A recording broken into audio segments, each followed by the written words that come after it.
What is going on, guys? Raph from BNC Camera, and as you can guess from the title description, we're gonna go ahead and discuss with you guys today the Sony a7 IV. This has been a long time coming, with the Sony a7 III being the flagship camera system for Sony since 2018. Okay, so I can read most of your guys' minds right now. You're probably wondering, what exactly is the main difference between the Sony a7 III from the 4? Well, we'll quickly go over some of the basics along with this general rundown of the system for you guys out there that don't want to compare apples to apples pretty much. Okay, so the first thing, of course, when you get your hands on with the Sony a7 IV is the swivel screen. Boom. So the a7 IV frame actually is much more akin to the Sony a7S III. So no longer will you have that crazy tilt display on the 3, you actually have a swivel now, which is really great for vloggers and for people that really want to get low angles and different angle shots. All right, speaking of vlogging, let's go ahead and talk about the video side of things. What the Sony a7 IV is bringing to the table though this time is 4K 60 frames at Super 35. So what that equates to is smooth video or half speed in slow-mo. Hell yeah, you can't beat that. Okay, so not only that, but with the a7 III's 23 megapixels, you're jumping up to 33 megapixels with the a7 IV.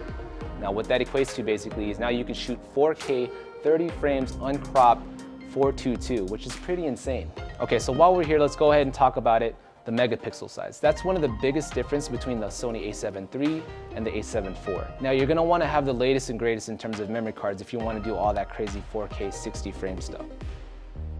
Now the main difference here between memory card slots between the a7 III and the a7 IV is the CF Express Type A card slot. Now this is going to be great for those that are shooting with the Sony a1, the FX3, and the Sony a7S III, as those systems do support the CF Express Type A cards. Going on the opposite side of the memory card slot, we're going to go ahead and talk about I/O ports. So one of the big differences between the Sony a7 III and the 4 is the I/O ports for HDMI.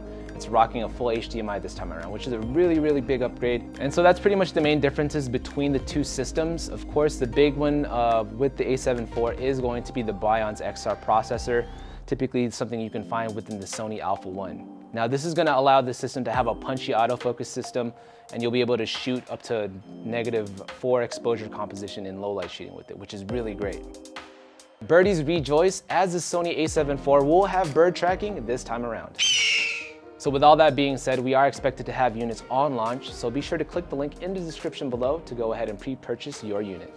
And if you're pulling a Marty McFly and watching this from the future, go ahead and click that link anyways, as you'll be able to purchase your unit there. And of course, if there is a chip shortage still going on, pre-purchase anyways, so that way you can reserve your unit and have it on hand whenever we get them in stock. So yeah, thanks for watching the video. Please be sure to like, share, and subscribe, as that'll help us out immensely. Once again, I'm your main man Raph from BNC Camera, signing off.